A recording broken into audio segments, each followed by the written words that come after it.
After the Dow flirted with 15,000 on Friday, thousands of Warren Buffett's disciples flocked to Omaha for the legendary Investors Annual Day in the Arena. Our chief business and economics correspondent, Rebecca Jarvis, spoke with Buffett after all the action. She's here now. Good morning, Rebecca.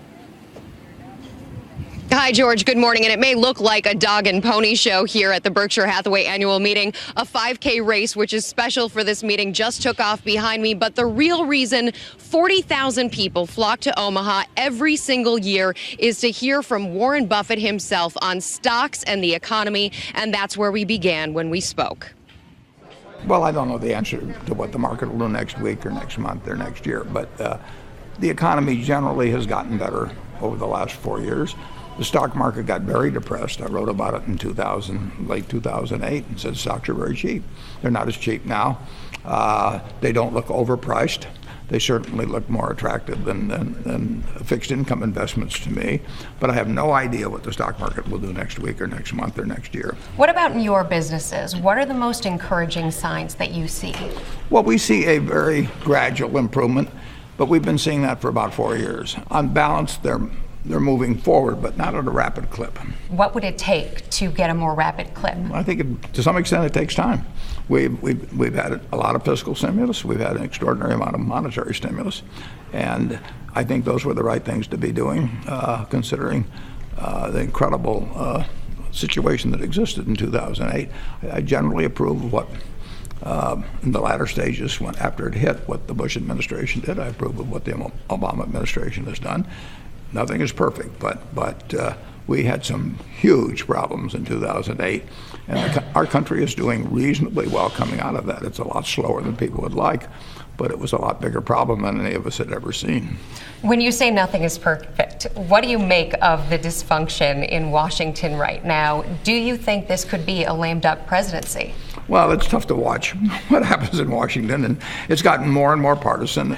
But now, so many elections are determined by the primaries and not the November elections, that it does tend to push both sides to the extremes and to cause them to dig in and feel that they can't bend from positions because they'll get primaried. One of those issues is immigration reform, and your son Howard has advocated on behalf of immigration reform. Mm-hmm. How critical do you believe a new policy is to our economy? Well, I think we need to have a policy. I mean, we've been bouncing this one around for a considerable period of time, and I think we should have a more logical immigration policy too. What would that be like? It would mean that we would attract a lot of people, but we'd attract the people we want to attract in particular. I mean, I think in terms of educating tens of thousands or hundreds of thousands of people who we enhance their talents and not let them stick around here.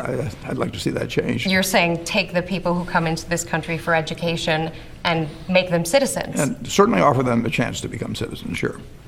You have now taken up the chance to become a member of the Twitter sphere. Here we go, huh? Tweet away. Okay. Warren is in the house.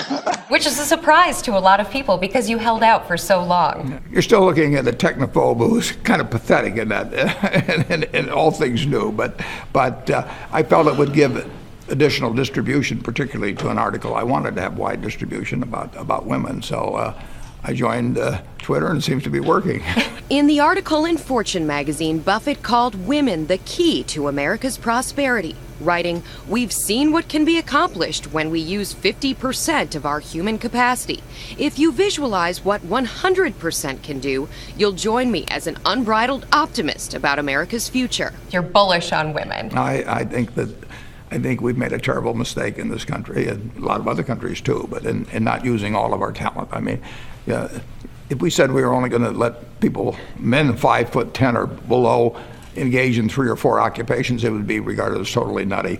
And for decades, centuries, we relegated women to just a few occupations, and we did not fully use the talent that's available. And we're making progress, but we got ways to go. Beyond rhetoric, what can be done to change that? I think there should be more pushing forward in terms of both the outer structure, but then I was also encouraging women not to hold themselves back.